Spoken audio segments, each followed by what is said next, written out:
WTF Wednesday, a simple thing you can do to remove problems. The thing is that by doing some basic resource management, you can identify resource bottlenecks in BAU. So every organization I've ever worked from has had a resource bottleneck in operations, and their job title is something like enterprise architect or something like that. And that person is usually in quite high demand across projects because of their deep... Only one of them, or... Because there's only one.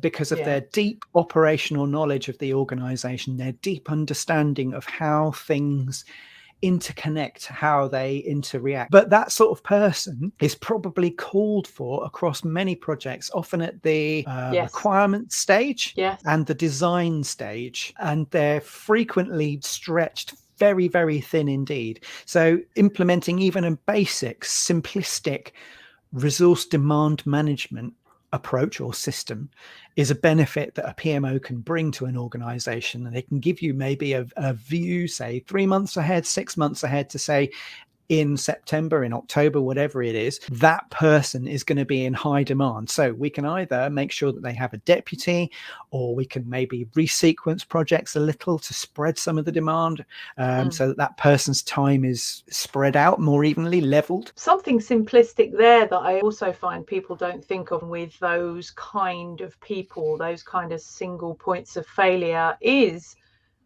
when are they on holiday? Yes. The whole thing grinds to a halt because they're on holiday. That's a great one. So on holiday generally is a big one. So how many times in your experience have you come up against something like a purchase order authorization system where the approval needs to go to Linda because it's above 50,000 or whatever, and Linda's on holiday, and you can't assign it to a deputy of Linda's in a hurry because it takes quite a lot of sysadmin to do that.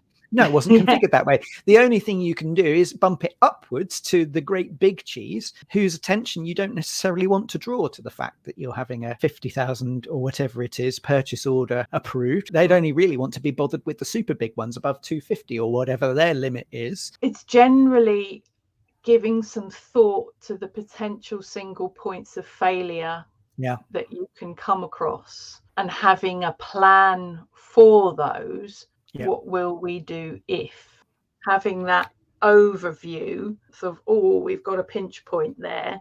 And as it so happens, Freddie's actually on holiday for 2 weeks of that month as well. Being able to identify that stuff in advance is a huge advantage, but does require a certain amount of foresight. Where's the foresight? Where's the foresight? Oh, yes. Where's the foresight? Yes. Where's the foresight? There we go.